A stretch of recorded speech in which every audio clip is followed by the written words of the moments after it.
Well Rooted is brought to you by Jarrar and Associates CPAs. With locations throughout Los Angeles, Jarrar and Associates has been guiding entrepreneurs and creatives towards realizing their dreams for over 20 years. Discover how they can support your vision at jarrarcpa.com. Hey, it's Haneen, and I'm back with another episode of Well Rooted. Today, I have a very special guest in the studio. It is the founder of Jarrar and Associates and the sponsor of Well Rooted, and of course, my husband, Samer Jarrar. He is here today to give us lots of great advice and insights regarding entrepreneurship, being a business owner, taxes, finance, investing, all the good stuff, all the stuff we really need to know in order to take our businesses and our brands to the next level. This is a really great episode. I have had the pleasure of learning so much from him over the last 13 years, and I'm so glad that he's here today to share some of that knowledge with all of you. So without further ado, this is Samer Jarrar on Well Rooted.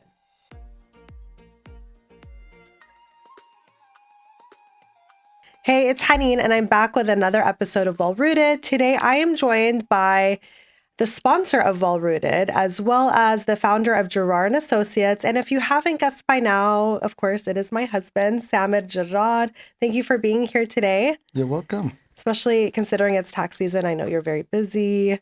So it means a lot to me that you took the time to be here. Definitely welcome, yes. Yeah. I'm excited to be here, actually, and share some of my experiences with the audience, with your new audience.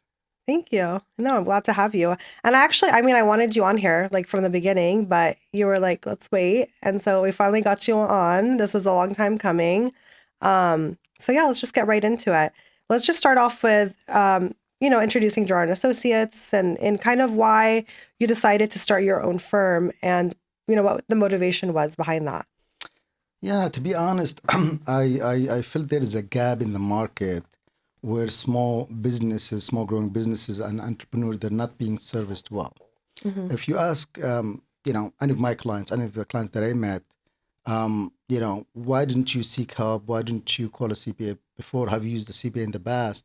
The answer is it's too expensive. It's a cost. It's a cost. I don't have the budget for it. So I felt there is a need for a firm to be dedicated in helping small growing businesses and entrepreneurs, where we help tailor the services based on their needs and their budget, where they don't miss opportunities because they're not being helped. I'll give you an example. A lot of the clients, they start the business without even a business plan, without like the goals, and they don't also maybe even form an entity to run their business. They just start the business. They don't seek help or recommendation from a CPA. What is the best structure for my business? And then they don't even do the bookkeeping until it's time to file the return. Now they have to file. They're late on filing, and it causes a lot of issues. So I recommend from the beginning, try to seek help, from a CPA. That's going to help you a lot, and that's a great investment. Yeah. So for that reason, we decided to start the firm and target these type of clients. Mm-hmm.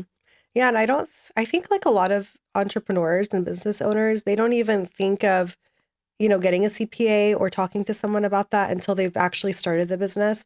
But the fact that you mentioned that people should be ahead of the game and actually seek that help in advance will probably save them a lot of money in the long run.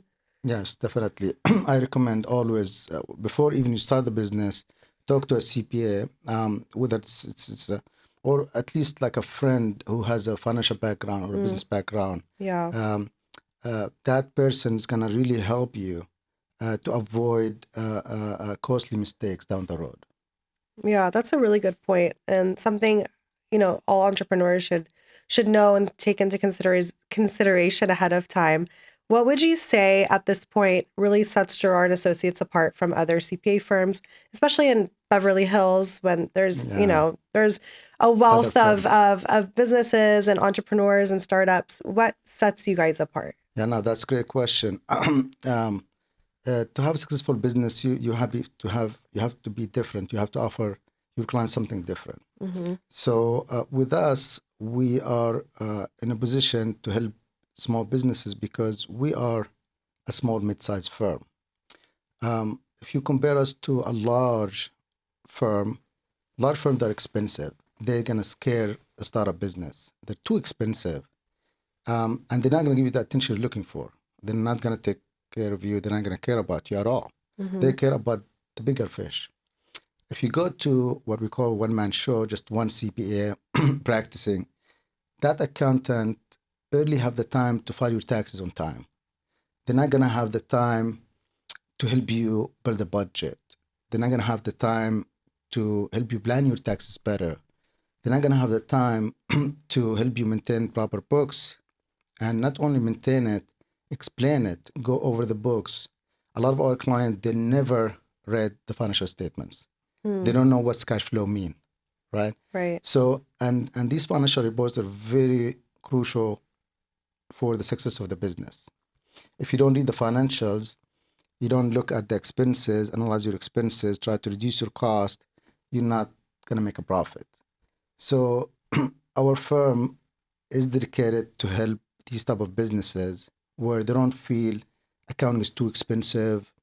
I don't want to Or hire an accountant or like too yet, intimidating or too too. intimidated as well.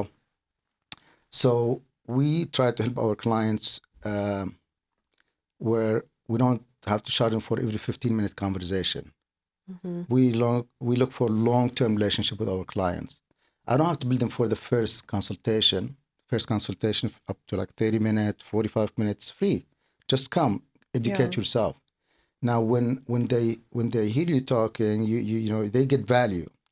So we look at the long-term relationship, added value, not the immediate 15-minute billing. A lot of firms, you talk to them for 5 minutes, they bill you. Okay, we don't want that. So we rarely bill clients hourly, or our billing is based on a flat rate, added value. Um, so we provide free consultation. The client come and listen, hear, and then they find out, yes, I do need a CPA. Mm-hmm. I didn't know these services exist. I didn't know that I can afford these type of services. Definitely, I'm gonna hire you to help me to maintain the books. I'm gonna definitely hire you to help me create a budget, a roadmap for my business, so there's no surprises down the road. So I can budget properly, not overspend all my budget in the first month or two. Mm-hmm. Then I'm running out of money. I'm having cash flow difficulties. So education is very important, and again, you have to treat the clients as they're your friends. How you treat like a friend or a family member. You're not trying to just try to build them. Just try to build them. The billable hour. The billable hour. We don't have billable hours. We just most of our services built on a flat rate. Yeah. It feels like, or it seems like it's almost like a partnership between you and that business owner Exactly. or that entrepreneur, and you're able to sort of guide them so that they can just focus more on their business and growing their business. Yeah, definitely. That's a good point. Partnership, because if our client they're successful, we're successful. If Mm-hmm. our client they're growing, we grow with our clients. First Absolutely. year, maybe we'll bill them $1,000. Second year, now they're growing, they need more services. Now our billing, we make $10,000 from the same client. In third year, $20,000 from the same client. Mm-hmm. So their success, uh, goes hands on hand with our, you know, success as well. Yeah, absolutely. And when are people coming to you? Like when are people thinking like, "Oh, I need a CPA," or let me call a CPA? What are the typical like consultations for? I would say, don't wait until you have to file. Don't wait until you get a notice from the government, from the IRS, penalty you didn't Is file. that what people usually wait for? With people, they wait. They don't think about hiring a CPA day one. They don't. Mm, Then that's a big mistake. They should seek help from the beginning. Again, even before they start the business, they should go to a CPA. The CPA will help them to recommend the best structure to run their business, legal and taxing structure. mhm. That's gonna save them a lot of money. You have two clients. One started a business with no structure, with no entity. Another business did form an S corp, for example. Mhm. Both businesses made 100,000. One business that run the business with no S corp is going to pay, you end up paying more in taxes, more in self-employment tax. The other business, because from an S corp, is going to save 15.3% in taxes. So significant. So the same profit, one business owner kept more, reinvested more in their business, saved more, but another business paid more in taxes. Just because they didn't seek help, they didn't have a structure for their business. Also, the CPA can help you to create the budget for your business. A lot of businesses, they start the business with no budget, and that's also a mistake. So I Mm. recommend always try to hire the accountant first. The most important person in the organization is your CPA, is your accountant, in my opinion. A lot of business owners, they believe, they think they have enough knowledge to act as a CPA. Mm-hmm. I know it, I can do it. But even if that's the case, you may not have the time to do it. Do you rather focus on running your business, grow your sales, um, or try to do the books yourself? I am a CPA. I don't do my own books. I have a bookkeeper, one of the staff, maintain, the business books. Yeah. I don't do the books myself because I rather focus on building a relationship with our clients, growing the business, take attention, take Yeah. care of my clients, not, trying to do the books myself, even though I know how to do the books. Mm-hmm. So, our client, they come to us for mainly two reasons. Um, Maybe they don't have the skills, the knowledge to do it, and that's great. If they admit that, that's great. But some, they may know how to do it, but even though they don't do it properly, but also they may not have the time to do it. They don't have the time to do it. And for that reason, they don't maintain proper books. You should be maintaining the business books monthly. You should be looking at the financials monthly, if not maybe every 3 months. But a lot of the clients, they never looked at their finances. They don't. They just look at the bank account. The bank account's up or down, or I am in the red. That's not the way you're going to run a business to grow it. Right. And I can imagine if you're trying to wear so many hats and, do your own accounting and bookkeeping and budgeting, you're taking time not only away from your business, you're also taking time away from your personal life or outside of business things that you would like to invest more time in. So it's kind of like, why would you do Yes, that to yourself, yes, instead of yes. just focusing on what you do best? Correct. You want to free yourself to have a quality life, spend time with them, or with your family. The reason you start the business for the freedom, because you want financial freedom, but also you want to be able to take a vacation whenever you want to. Right. Um, you know, so it's very important to have a life work balance. And if you're trying to do everything yourself, you're not gonna have the time to do all the tasks properly. So it's very important to be able to delegate the tasks and just give it to someone else, not try to do everything by yourself. Mm. Okay, I really want to shift gears now, and I want you to talk to us a little bit about your roots and your background because you have a very interesting story. I've heard this story several times, but I really want you to share with the audience because it really says a lot about who you are today and the way that you've been able to sort of withstand different obstacles and grow from it and build what you've built today. So tell us a little bit about you. Okay, yeah. So it's a story of most, immigrants. I am a Palestinian Jordanian American. I was born in Kuwait, never lived in Palestine. My father moved from Palestine. They had to move from Palestine to Kuwait. I grew up in Kuwait, and then after the Gulf War, we had to move again. So it was my first time moving because of a war, but for my family, for my father, my mother, that's the second time they had to move because of a war. Um, so we moved again, and this time we moved to Jordan. Um, I was still, in my teen. Um, and then from Jordan, I decided to come to the state to become a CPA. I wanted to study business. I want to be an accountant. I want to, be able to understand businesses, help businesses. Um, so that's my goal. I want to be a CPA. And you knew that like from Yeah, before you even left Jordan that you wanted yeah. to be I a was CPA. luckily good at math. In school, that was my, That just was your great thing. at math, and I wanted to become a CPA. My dad was entrepreneur. He has his own business. He didn't work for somebody. and I've seen the mistakes he's done. He worked hard, but like um, because of lack of educations at the time, there's no CPA, somebody help you, give you directions. You try to do it all by yourself. And I see my dad working hours and hours, and he because he doesn't have directions, financial education wasn't there. He will lose opportunities. He will make the money, but doesn't know how to maybe invest it. Yes, we have savings back then, back in the days, especially back home. A lot of people believe in like saving, meaning just put the money under the mattress. Right. Yeah. Put it on the bank. Just put it on the bank in a saving account. But the fact is, checking saving account doesn't pay you an interest. Doesn't Mm-hmm. The money is not growing. Actually, in fact, the money is losing value because of inflations. You're just putting the Right. money, you're not doing anything with it. It's losing value. So didn't have that education that you have to invest the money, you have to grow it. That's wasn't in their background. Mm-hmm. So a lot of my dad's generation, especially in the Middle East, they didn't have um, understanding of investments, understanding of credit, because even back home there's no credits Right. anyhow.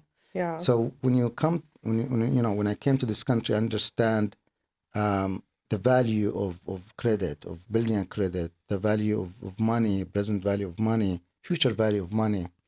That really helped me to understand the system quickly and help my clients to you know um, create, build credit, maintain their credit, create the wealth, but also preserve it, protect their wealth, grow their wealth. Is not just to put the money on a saving account. Yeah. So, and that's all because of the experience and the experience of your father growing up and those lessons that you sort of took from watching him and watching him go through that journey of his own sort of entrepreneurship. And it seems like those lessons just sort of stuck with you, right? And then Correct. so you came by yourself from Jordan. Yes. This is very interesting. You came by yourself from Jordan. Tell us about that experience. I Yes. mean, you land in San Francisco, you walk out of the airport, young, like And 20 what? year old. And then what? Yeah, exactly. Yeah, Exactly. actually, I came with a friend. One Okay. friend of mine, he got his visa from Dubai. I got my visa from Jordan. We both came together, but none of us has any friends or family members. Zero. We landed in San Francisco, one of the most expensive cities in the United Mm-hmm. States. Um, we have, a couple $1,000 each. We rented a Motel 6 for a week. We went, we stayed in a city called Pleasanton. It's up north of San Francisco. And we tried to basically, sit and pass for the exam, the CPA exam. The first, kind of big failure that I experienced is when I came, first of all, to get the visa to the United States from the Middle East, it's really difficult. It's really hard for Especially someone for my a age. young single Yeah, someone guy. 20 years old, go to the embassy, I want to get a visa, like, denied, Right. denied. Like, the ratio, I don't know, maybe like 15% Mm-hmm. less. So I was lucky to get that opportunity to come pursue my, the CPA. Um, so I got the visa. We came to San Francisco, me and my friend. We don't know anyone. He said, "No, wait. A friend of mine, his brother in the area. I'm gonna call him." So he called his friend. His friend was struggling himself. He was in, Mm. kind of like living in a roommate situation with a bunch of friends. So he said like, nice to meet you guys. Let me know if you need anything, and that's about it. And now we don't have anyone. We You're don't on your have own. really a place. We have a week in Motel 6, and we're running out of money. We're running out of money very fast. Um, uh, And you took the CPA exam. Yeah, we took the CPA exam. The first try, we failed. The Right. first time was like, we're not even prepared, to be honest. I was like, if I get the visa, I'll worry about studying later on. Right. I wasn't even sure if I'm going to get the visa or not. I wasn't even prepared. So we both failed the exam. So that was like the first kind of like failure. Okay, well, I came to the state. Now I failed. I running out of money. I don't even have a place to stay. I'm like almost homeless. Yeah. We're not gonna call our families like, "Hey, I need money." Like they're gonna say, "Okay, you failed. Just come Just back, come home. study, Yeah. and then come back prepared again." Okay, I may not be guaranteed the visa again, so Right. I'm not coming back. I'm Yeah. not coming back. I still have time for my visa. I'm gonna try to find a job. I'm gonna work. I'm gonna hustle. I'm gonna pass the exam. And that's exactly what happened. One day we were sitting on a coffee shop, and we hear some guys talking Arabic, and we just you know start talking to them, and they start asking us where you're from, all that stuff, and we told them we're looking for a job. We just came to the state, and they told us, oh, we work for this grocery store, and they're hiring. They're looking for guys like you, and we got the job. It was really obviously minimum wage, but we had to work maybe 12 hours shifts at the time, 12 hours. And in between, you have to also study. You have to study for the exam. And, if, the CBA exam was one of the hardest exams to pass. The failure rate is 55%. 55% of the Wow. people, they said they fail. And a lot of people, they giving up, they give up. 55% they fail. To pass the exam, you have to score 75% or more. It's not that if you score 60, you're going to, no. Mm-hmm. So you have to 75%, and you have to pass at least two sections at the time. Um, so it was kind of difficult. So Yeah. you need to study a lot. You need to be prepared. And But on top on of it, top you of have it, to you're work. also an immigrant, right? Like you're And still some trying migrant, this is to this is get situated in this got new its country. situation. Exactly. This is considered a second language for you. So you don't have that advantages. You're at a You really have. disadvantage at this I'm a point. disadvantage and You have all the big odds stacked against disadvantage. you. Yeah, a lot of people sitting for the exam. They're just coming from their family home. Right. The breakfast is prepared for them. Coffee. Yeah. Wish you good luck. They go to the exam, and still fail. Right. So for us, the day or the week before, we had to work. We were working, so to have to pay the rent, to eat. So it was a challenge to work 12 hours and study for the exam, the CPA exam, and sleep, very few hours. At the end of the day, we passed the exam, and that really did open doors for us. Being a CPA, certificate from the United States. Now it is the time to start finding, A real job. a real job. Uh, and I got my first job, second job, the third job in San Francisco was working for the city of San Francisco doing budgeting and forecasting for the Department of Public Health.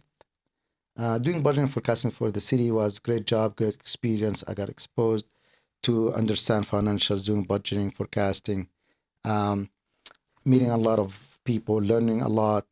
But I knew that eventually I want to start my own business. Mhm. I want to work for a CPA firm, um, learn how to help small businesses or start my own. So I quit working for the city. Mm. My family, friends, they thought I'm crazy. You should have Yeah. stayed as a CPA. You one day you become the controller for the city. I was like, okay, it's not what I'm looking for. Um, I mean, you one of know, the major cities of the United States, too. yeah, to become a controller. But there is stability. Obviously, working for the city, there's Mm-hmm. benefits. There's health insurance, 401k, everything. Uh, but the growth is not there. You don't make a lot of money too. Um, and my goal to work in the private sector. So after about a year and a half, I just quit and I left the city and I moved down to Los Angeles. I moved without even a job. I just decided to move. I fall in love with weather. It's similar to the Middle East, Kuwait. It's really warm. I want to live by the beach. I want to learn how to surf. That's what I wanted to do. I didn't really like in my mind like I'll find a job. I am a CPA. I Right. have good experience now. I'll find a job. And that was true. I moved and I found a job immediately. And I started building my career till the last firm that I worked for. It's a business and talent management firm that I worked for. I got lucky because I used to report to a very experienced attorney Mm-hmm. whom I learned from a lot. I respect, and I was basically managing the entire accounting department, and I report to that attorney who is one of the partners.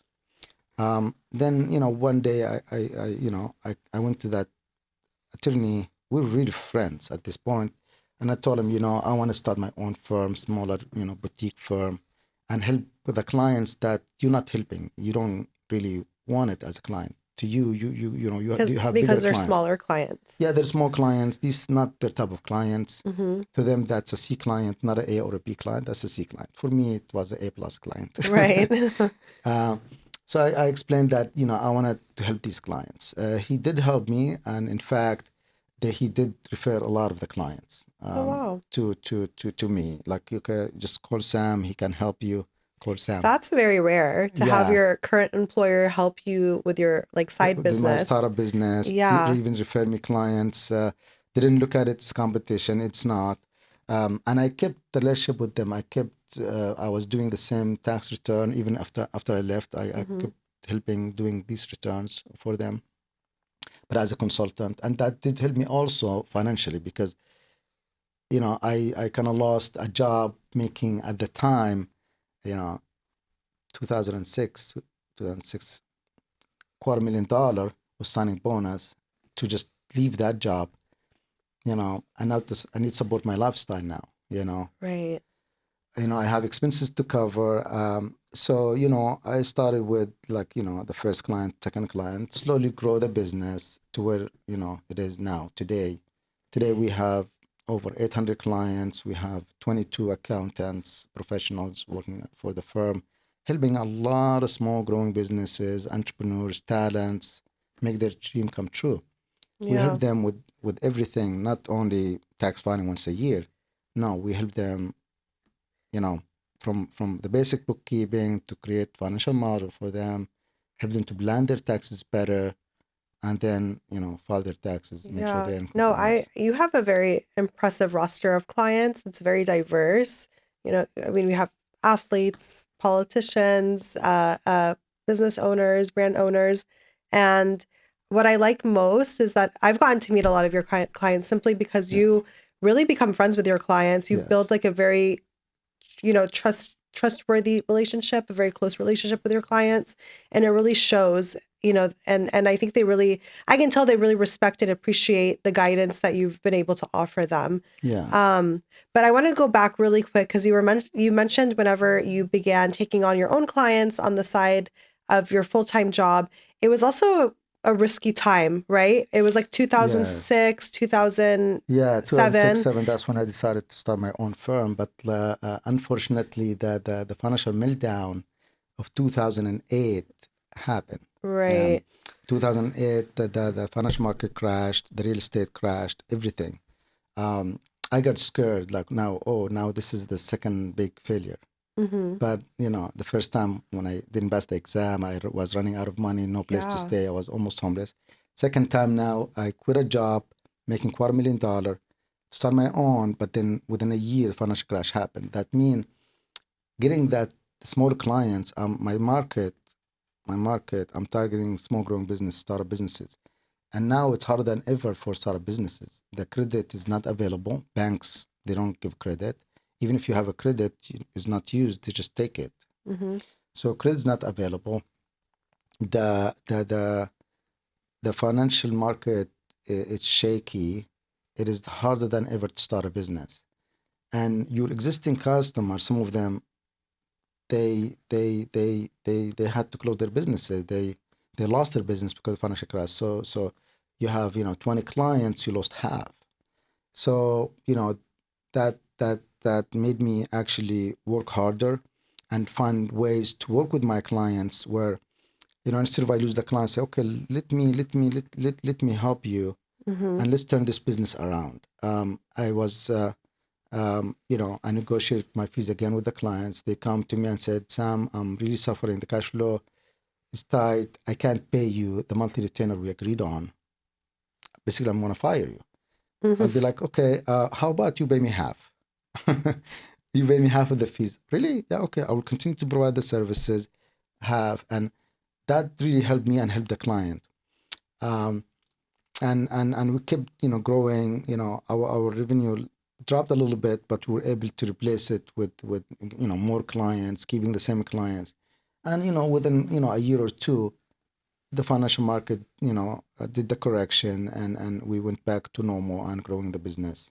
Um, the lesson that, during your lifetime, during your business, when you start a business, you start anything, you will find challenges and you will fail. You will fail.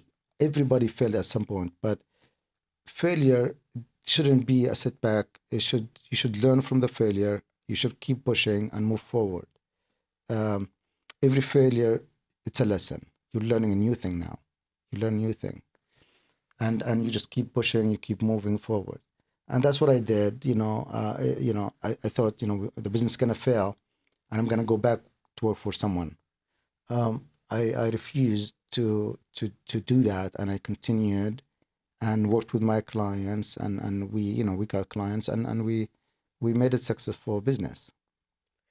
Yeah, I mean, and even going back to whenever you mentioned failing the CPA exam and now, failing again as you're beginning your own firm, you're very confident. You're probably the most confident person I've ever met, to be Thank honest. That's probably why I married you. you. But what is the story that you were telling yourself in those moments? Because I feel like there are so many people, and I've even spoken to people who will tell themselves stories and they believe the stories they tell themselves. Like, I'm just not cut out for this. I should just quit. Yeah. I should just stop right now. This isn't meant for me. What are you telling yourself in those moments of trial?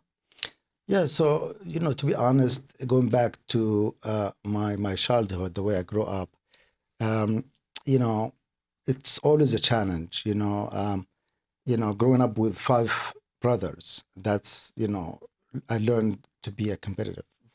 Growing up with boys, five Gotta boys, fight your, yeah. I have to compete, yeah, with everything. Moving because of the war from one country to another, moving to the state in your early 20s, 20 years old, being in San Francisco by yourself with like $2,000, and not just to live and play. You want to live, work, and also study and pass the CPA exam, one of the hardest exams to pass it, to start a business and to build. So I learned that you have to take advantage of what you have. Whether it's, whatever you have, you just, you know, use it and try to make something out of it.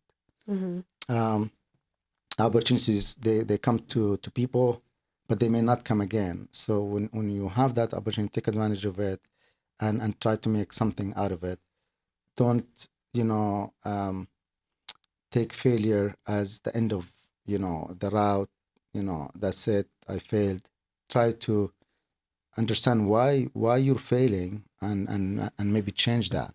Yeah. Okay, learn from it, and do something maybe a little bit different this time, and then you'll see yourself successful.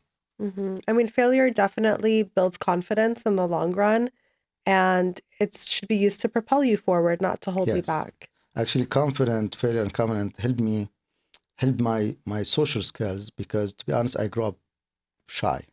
I was shy. I You, was shy, believe it or not. you shy. Yes, I was kind of shy, kind of afraid, like not shy to talk to people. Um, but over time, I learned, and now I enjoy talking to people. Hmm. They come to the office or over the phone, and we just talk. With my clients, they feel they just can't talk to me about any subject. It's not because we don't charge for consultations. Right. Especially for new clients. So they don't feel like, okay, the time's clicking. 15 minute questions and answer, question answer. We talk about things like, about your business, how About life. everything, and then because we're a smaller firm, I can build that relationship with my clients where it's based on friendship. Mm-hmm. Having a CPA, it's something very important, and you have to trust your CPA. If there's no trust, you can't work with that CPA. So trust is very important. We have our client, they have to trust us that we're trying. We want to make sure they're successful, because again, if they're successful, we are successful. If their business growing, we can charge them more fees, right? We make more money.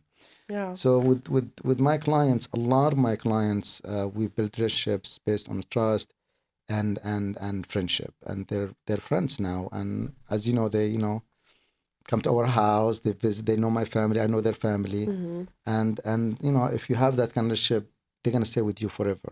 They're gonna be with you as a client forever. They're gonna even refer clients. We have a strong referral base.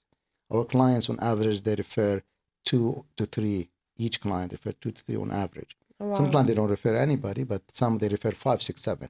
Mm-hmm. So on average, we have a lot of referrals, and that shows that the client, they're happy, because if they're not happy, they're not gonna tell their family member or their friends, you should try this CPA. Right. What, well, let's shift gears once again. We have some questions that seek your expertise. Okay. Um, so some, have to do with entrepreneurship, some have to do with taxes, some have to do with miscellaneous, but we're going to start off with entrepreneurship. When clients come to you, especially small business owners, what are the most common mistakes you see young business owners making?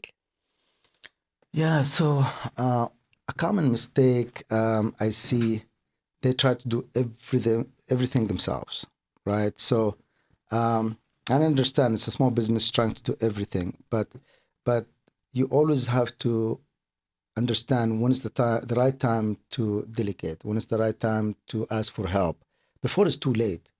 Um, for example, just because I'm an account CPA, from day one you should seek help from a CPA. That accountant, that CPA is going to help you a lot down the road. So don't be afraid to ask for help. Try not to do everything by yourself. Second mistake, I see a lot of people, they start the business with no roadmap, no vision, no budget. Budget, financial model doesn't have to be complicated. It could be like one page for the first year. Just put some numbers. Even templates available online.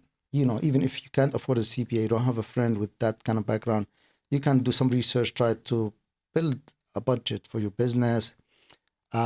Set your goal. Here's my roadmap, and here's the steps to achieve that goal. Here's the steps, and then set deadlines and try to honor these deadlines. Here's the deadline, and I'm gonna do it by the first week, second week of my business. We're gonna finish this, and Mm-hmm. and you commit to that deadline. Um, with us in our business, we have deadlines. Our business all deadlines, Mm-hmm. right? And we have to honor and commit to the deadlines. We can't just delay somebody's taxes and then and give them a good product. Say, okay, see, you're getting good tax return, but it's late. It's Mm-hmm. late. They passed the deadline and now they have to pay penalty. That doesn't. So Right. meeting a deadline is very important in any business. Um, what other mistakes I see? Small businesses. What about taxes? Like, what are some tax mistakes or misconceptions about taxes that you see from clients that are coming to seek your advice and your help? Yeah, so a lot of the clients, they wait and they only file because they're required to file. The government asked them to file, they're filing the tax return. But smart business owners, they should plan for their taxes, even though the government didn't ask you to plan for your taxes. They want you to stay dumb, right? But because you're smart, you want to plan for your taxes in advance. Planning your taxes um, will eventually save you thousands of dollars. Okay, Mm-hmm. we're gonna save you money. It's gonna, prevent penalties. Because you're not late. So you have to be proactive with your business. You have to plan for your taxes. You have to plan your business, the entire business. And planning start with basic bookkeeping. You have to maintain proper books. You have to know your numbers. And let's say, before year end, you realize you've made, 100,000, 200,000. On a 200,000, you're gonna end up paying 40% in taxes. Too much. What should Wow. I do? Maybe you do one, two, three. Few tax planning techniques will save you thousands of dollars. But you can't take advantage of these tax planning techniques without becoming proactive, maintaining proper books, seek help on time, timely, and not wait till it's time to file the tax return. You don't want to run a business where you're always trying to catch up. You're playing catch up. You need to be ahead of the game. You need to be ahead of the game. You have to plan for your business just like you plan your life. So when you say tax planning, that's just an ongoing thing that should already be a part of your business. Correct, correct, Okay. correct. Not waiting until Not there's a deadline yes, a and lot of doing small the bare businesses. minimum. Yeah, I've noticed a lot of small businesses they don't understand the benefit of tax planning. They don't know that it's applicable to them. It is, they should do it. They think they only have to file a tax return Hmm. because again, the government asks them to file. It's a requirement they file. But to me, I think tax planning is more important than filing the tax return. Right.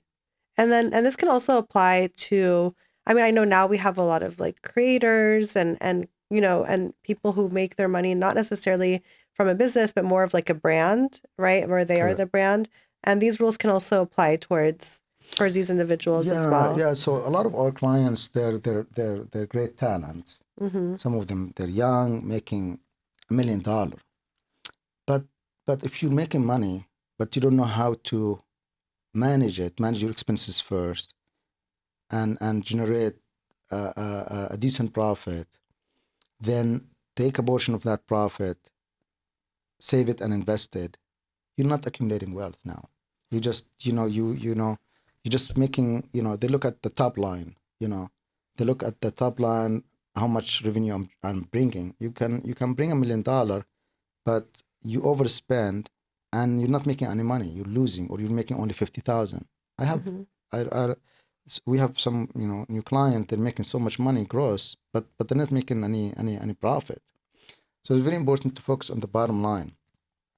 That's one thing. But also to focus on one bottom line without tax planning is also, you're paying too much in taxes. So you should focus on the bottom line, but also you should again plan your taxes so you pay less in taxes. And then whatever left after taxes, take a portion, put some into a saving account for liquid emergency, and the rest, whatever you don't need, invest it. When you invest, I'm not saying put it on a saving account. You Mm-hmm. need to look at, um, you know, and you can seek help because a lot of people they're great with what they do, which is their business, running their business, but they don't understand investing. Mm-hmm. So it's very important to maybe seek help from a financial advisor or from a wealth manager who can really help you to invest that money and accumulate the wealth for generations to come. Yeah. I mean, a lot of our audience, are MENA, like from Middle Eastern backgrounds or from the global South. A lot of us are first generation, second generation, the most, or immigrants. And so we didn't really have the opportunity to build that generational wealth specifically in this country.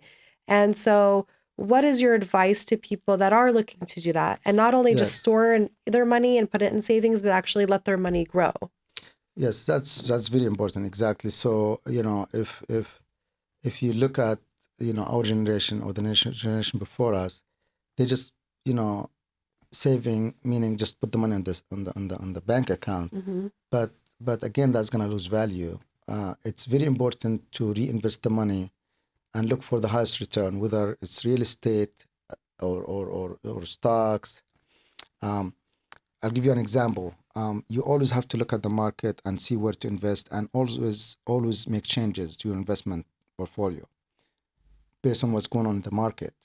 A few years back, the interest rate was very high, but the stock market was shaky. So I took a lot of my money and bought CDs, bonds and CDs, because they're paying high interest rate.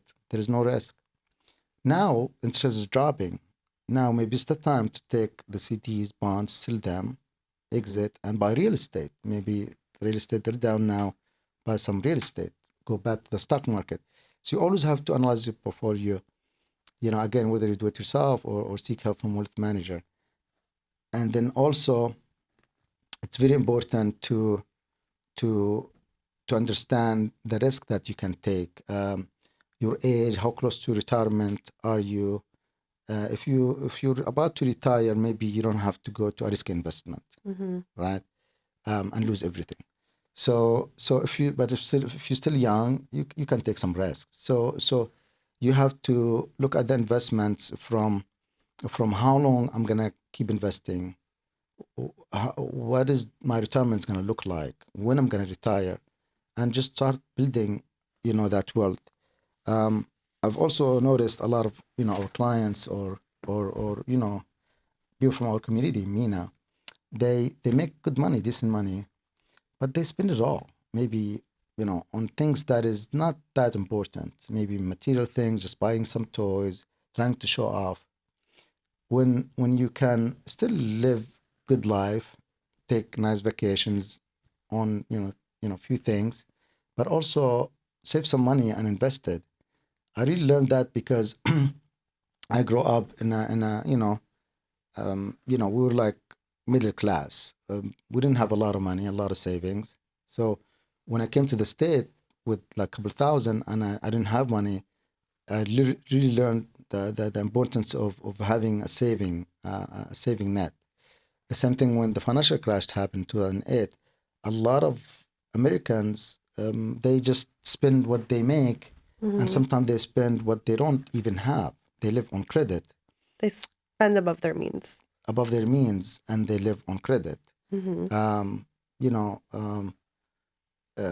about I would say I was reading 74% of Americans they live in debt. They have some sort of debt, credit card, car payment. Mm-hmm. They live in this 75%. And then if something happened, the financial market crashed.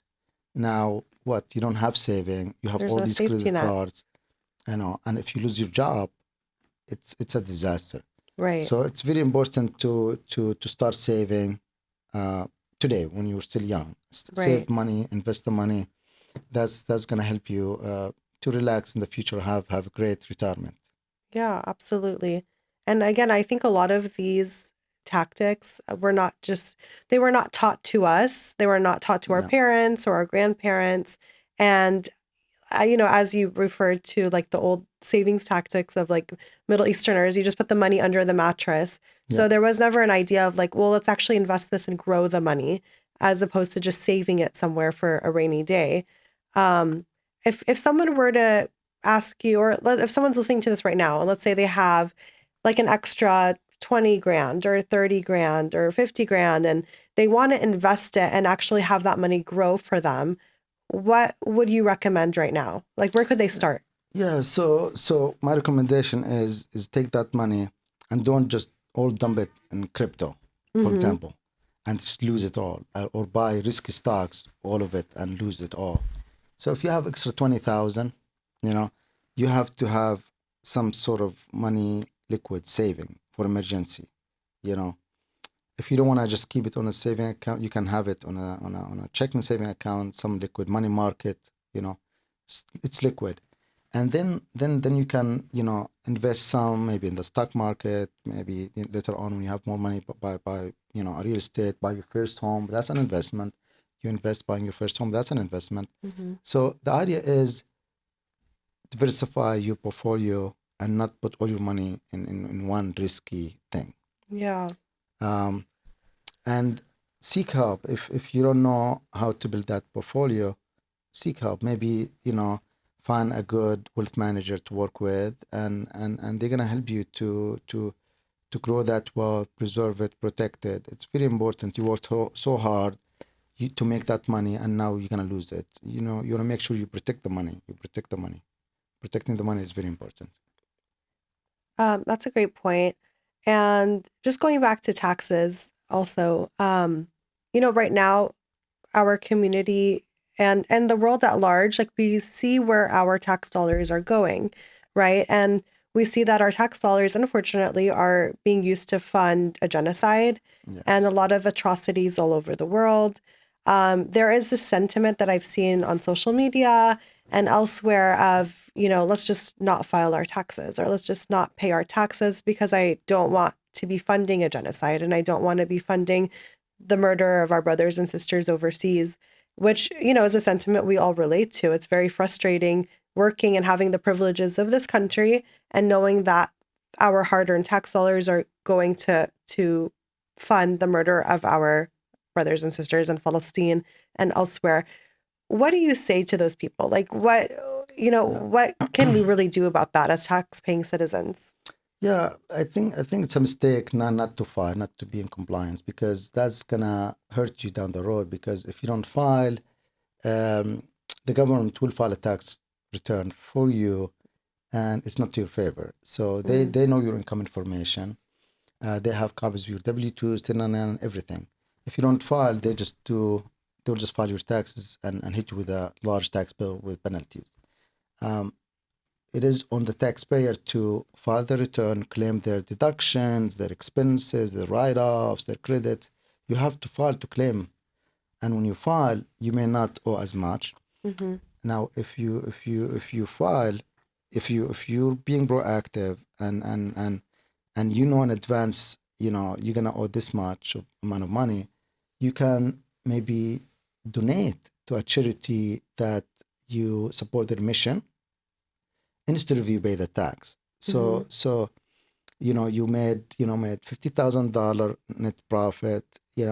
Instead of you pay $10,000 to the government because you don't support what they do, which I agree with that. Maybe you put that $10,000 in you donate that $10,000 to a charity and take the tax deduction. So mm-hmm, now you are in control with where your money goes. Instead of you give it to the government, you give it to a charity that you support, whether it's local, a charity to help clean the homelessness in this country, a charity for healthcare, education, or a charity back home to help countries from the Middle East or MENA countries. okay. Yeah, I mean that's a really good point because it feels like we don't have control over our money when it's being used in that way. So that's a way to regain that control. Yes, yes. Yeah. Something that again, I mentioned it earlier, you're very confident when you're very comfortable talking to people. And not a lot of people possess that quality. And to your advantage, it's also a quality that helps you sell. You're able Hmm. to jump on a phone call and sell a client your services. You're able to sell an idea to someone. Everyone to some degree has to be able to sell, right? They have to be able to sell someone your idea, your product, um, you know, just whatever it is. And so how are you able to sell? How did you get really good at that? And what is your Yeah. advice to someone that maybe is not very strong in that department? Yes, yes. To me, selling is not about trying to convince somebody to buy this product. Um, Selling is about try to listen to your clients, to their needs, what they're looking for. Hmm. By listening, you'll be able to sell them not one item, one thing. You will be able to sell them even multiple. I'll give you an example. So when the client they call the firm, they may be looking to file their tax return only. So why are you looking for a CPA? Why are you looking for a new CPA? Have you used the CPA in the past? I'll try to ask them a few questions. I'll have them talk. I'll have them talk. I'll have them talk. Then I can sell them now. They may tell me, my current CPA is too expensive. They may tell me my current CPA is not responsive. They may tell me I never used a CPA and this is a new business. I'm trying to file the tax return. Hmm. Based on that, I will now try to sell them. I'll be like, okay, you're here to file your taxes. How do you maintain the business books? Oh, I don't have books. Then I sell them the importance of maintaining books. They may say, I don't have the time to do it. That's why I didn't do it. I'm like, okay, but you can hire an accountant. It's not too expensive, and even though it's a cost, but eventually it's gonna help you to save a lot of money down the road because you maintain books. You didn't Hmm. lose opportunities. You planned your taxes better. You save thousands of dollars on taxes because you planned your taxes by maintaining your books. So I'll sell them services that they don't they didn't know that they need the service, or they didn't even know that that service exists, or they didn't even know that they can afford that service. They think, they can't afford it, doesn't exist, they don't need it. Now they understand that they need it. It's very important. They can afford it, and they're like, okay, yeah. Then you make the sale. Mm-hmm. Um, so it's very important to try to understand your clients and not you trying to oversell them. You try to just educate them. You give them some ideas. You educate them. Then they feel, okay, this is something I really need. Even the same thing if you're selling product, not necessarily services, products. Right. You're not trying to like just buy this product. It's good. It's good. It's cheap.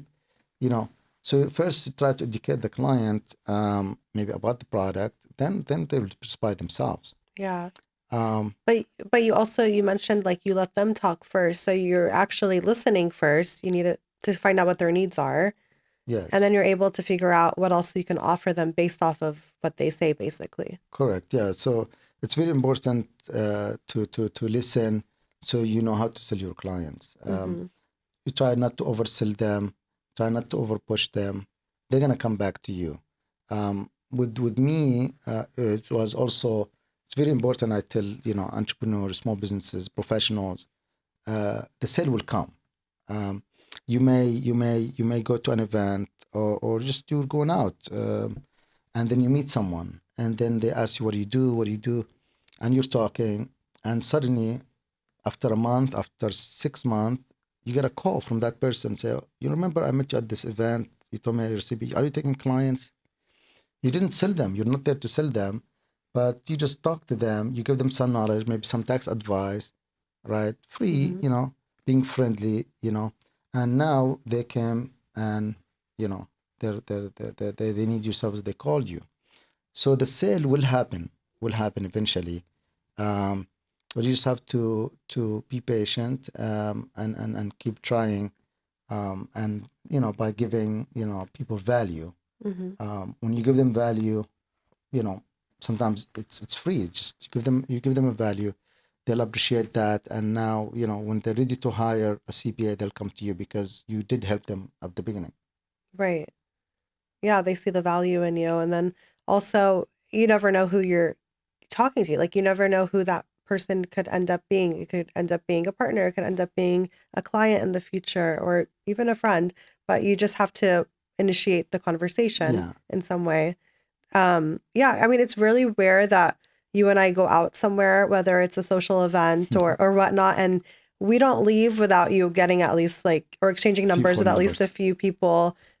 You don't even like make it look hard. Like, you're just very social. You just right away know how to present yourself when you speak to people. Do you have any advice that you could give people that might be more shy, more nervous, sort of lack the confidence to even initiate a conversation with a stranger? Yeah.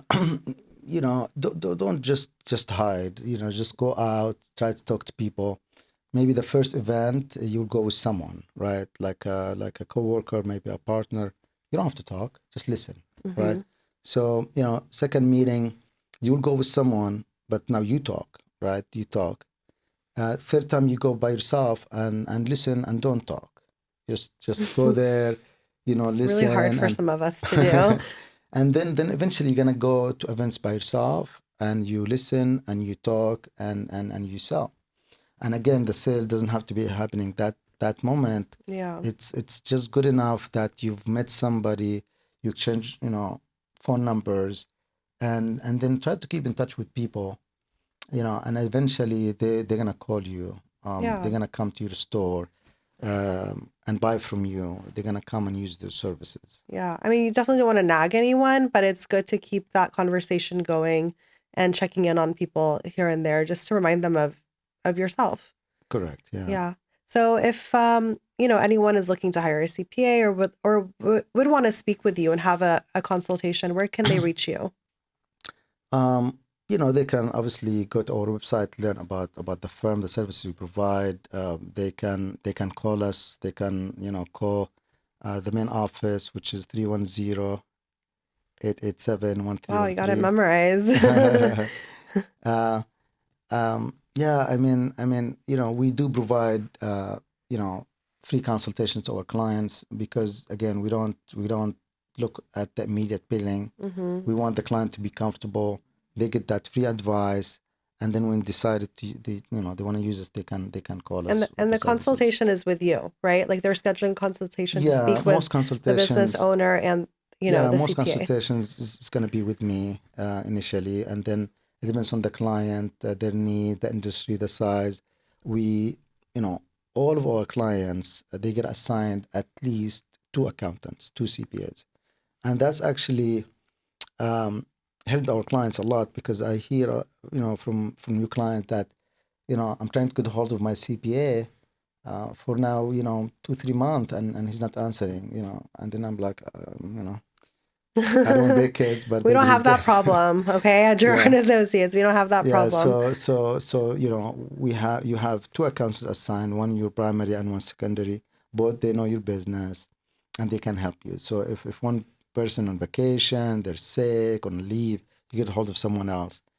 So we work as a team. We try to make sure the clients are taken care of, um, um, so we can help them through all the. Yeah. And obviously, if you've listened to the episode, you're going to hear us mention the website at the beginning of the episode and at the end as well. So, and it'll be in our show notes as well. So I We want to, Yeah, yeah. I'm sorry. In terms of like, helping the community, to be honest, what I feel, what I see is a lot of like, our community, MENA, they don't try to support each other. If you have two attorneys, they're in the same area, Hmm. they're almost, same pricing, but one, he's a MENA. Why don't you use that person? Why don't you Someone support from your your own community? community. Yeah, support people from your own community. Yeah. Let the money, you know, recycle within the community. That's how most minorities, try to do business. And Support black, yeah, to like support, like, obviously, you should always try to Palestinian-owned invest. business, Yeah. small business.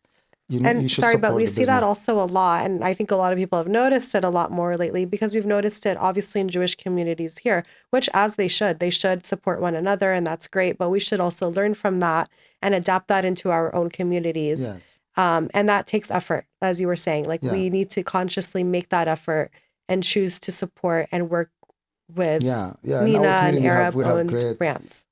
business owners, we Hmm. have great businesses, we have great, doctors, entrepreneurs, attorneys, CPAs. You should support your community. Um, and again, even if it's, if their office is a little bit farther, now these days there's no excuse, everything is done remotely. That person understand your culture, understand how you think. It's gonna help you build your business better. It's gonna help you to save money on taxes. Um, you know, so just always try to support your community. Yeah, absolutely. And yeah, and that's kind of what this podcast was born out of. I've learned so much from you over, since we met and we've been married and built a life together. But you're someone who from day one has been extremely ambitious. I think that's one of the traits that I found very attractive about you is you're just a very ambitious person. I knew that you would always support me in any endeavors because Yeah. you are someone who constantly sets new goals for yourself and you're just a go-getter. And you have that same excitement and enthusiasm for all the businesses you work with. And, we've talked a lot about how we can contribute and, you have so much expertise that you're able to contribute into our community and really help MENA owned brands and businesses grow.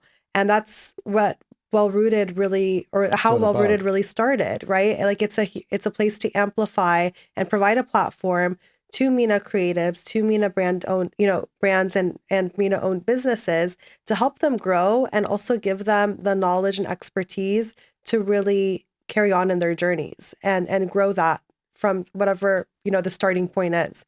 And I really appreciate you not only supporting the podcast and sponsoring the podcast, but really taking it upon yourself to make a point that you want to help those brands grow. You want to help grow those businesses and, and to really partner with members of our community to make all Yeah. of those goals realized. Yeah. No, I'm really proud of you and the show. The mission is just great. Everybody in the show so far, and I'm hoping, you will interview more of Yeah. our No, entrepreneurs. everyone I don't say this lightly, and I've really like noticed this with every episode I've done. My guests have been consistently amazing. Like every guest has They're just all great. they've Yeah. contributed so much to the community through their interviews and through their insights. I have been growing and learning with every episode, which I'm very grateful for.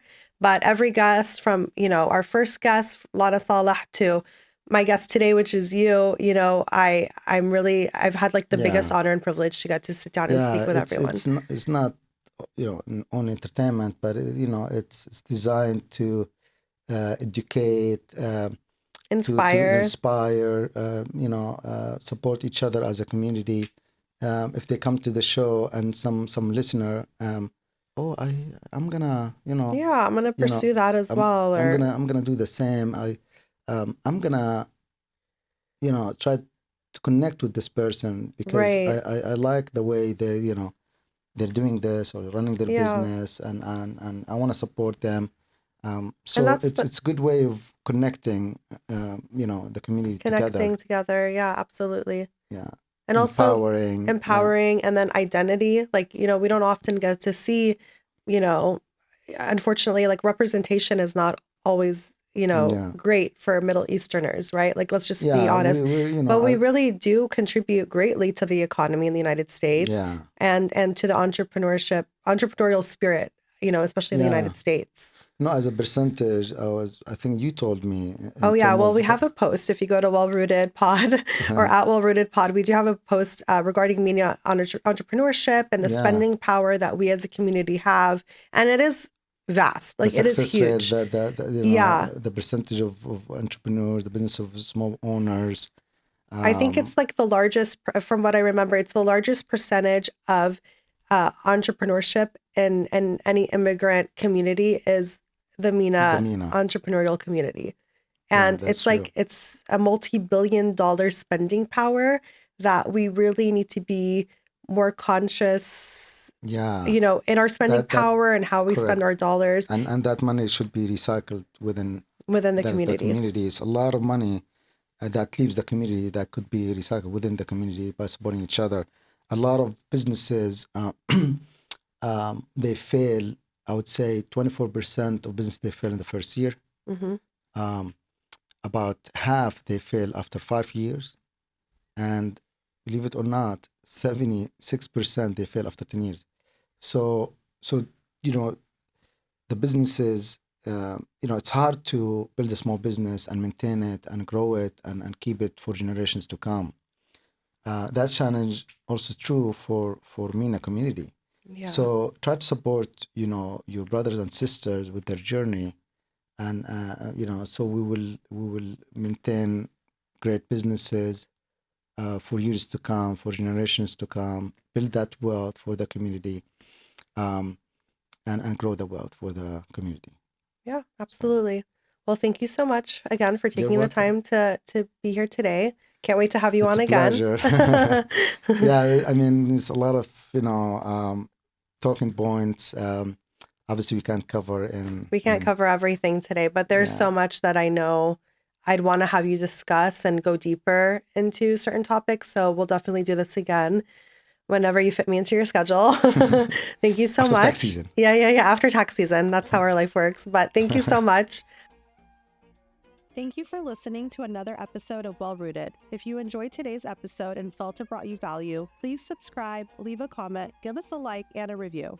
This episode of Well Rooted has been brought to you by Jarrar and Associates CPAs. With locations across all of Los Angeles, Jarrar and Associates has been helping entrepreneurs and creatives make their dreams come true for over 2 decades. Go to jarrarcpa.com to learn more. This is Haneen, and we are all well rooted.